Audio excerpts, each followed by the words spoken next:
I started playing water polo when I was about 7 years old at a club named Chop. I played at Chop for about 6 months, and then I switched to a brand new club called Extreme.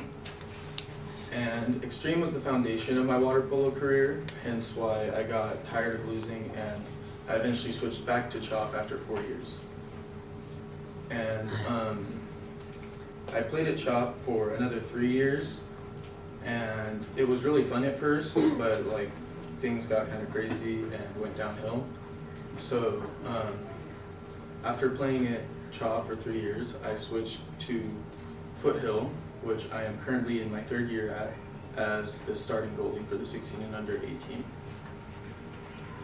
I've always been really competitive about water polo, and because of that, I have like gained and lost a lot of friends, which just goes to show that I'm more earnest about this sport than anything else that I have ever done. Up until high school, life was mainly about sports, and the scholar part and scholar athlete wasn't as important as it is now. That's the case for some people, the type of people who give up on sports in high school.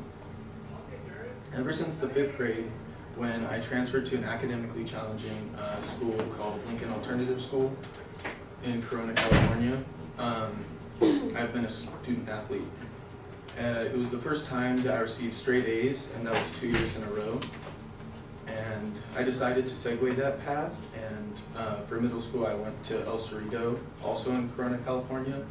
It's one of the only pre-AP schools, and I learned a lot of skills about the rigors of AP classes, which I'm still using in high school to this day. And I remember one time in middle school, my mom and I worried that college coaches, like colleges, could like see your middle school grades, but they can't. And there are 7.8 million high school students who participate in some kind of high school sport. And if I had to guess, I would say 90% of high school students stay up late at night, either doing homework or cramming for tests.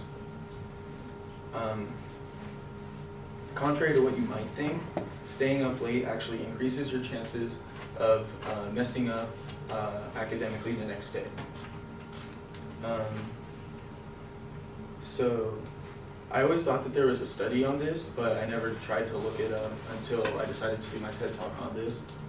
And I can honestly say that I've never stayed up past like 10:30 doing homework or studying. And how do I manage to like keep straight A's without staying up late? I have practice in Claremont from 6 o'clock to 9 o'clock, which means that I'm away from home from 5:30 to 9:30, forcing me to complete my homework in 2.5 hours before practice. And then so that I could go to sleep when I get home, or finish up in that extra 30 minutes before 10 o'clock. Having a structured schedule forces you to complete your homework in a timely manner, and that's exactly what sports do. Sleep doesn't only rejuvenate your body, but your mind processes and organizes everything that you learned that day. So to best optimize your learning and studying experience, you should go to sleep and wake up at the same time each day, and that should include 8.5 to 9.5 hours of sleep, eliminating caffeine 3 to 5 hours before bed, and staying off your phone while trying to fall asleep. These have worked wonders for me, bringing my honors pre-calc grade from a C to an A. And sports don't only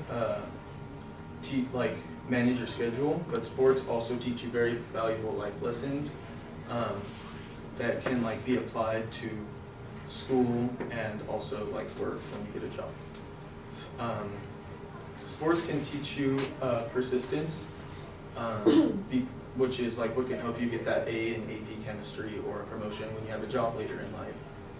And it teaches you patience, which means that you know that it takes time to learn something or get better at something. And practice, which means that you know that practice which helps you build better studying and working habits. And finally, the success mindset, which means that you will accept no less than like straight A's, and you will always put your best work forward. Studies have shown that a healthy body equals a healthy mind. Physical activity reduces stress significantly. It doesn't produce, but it increases the concentration of norepinephrine, which is a chemical that moderates how your brain reacts to stress.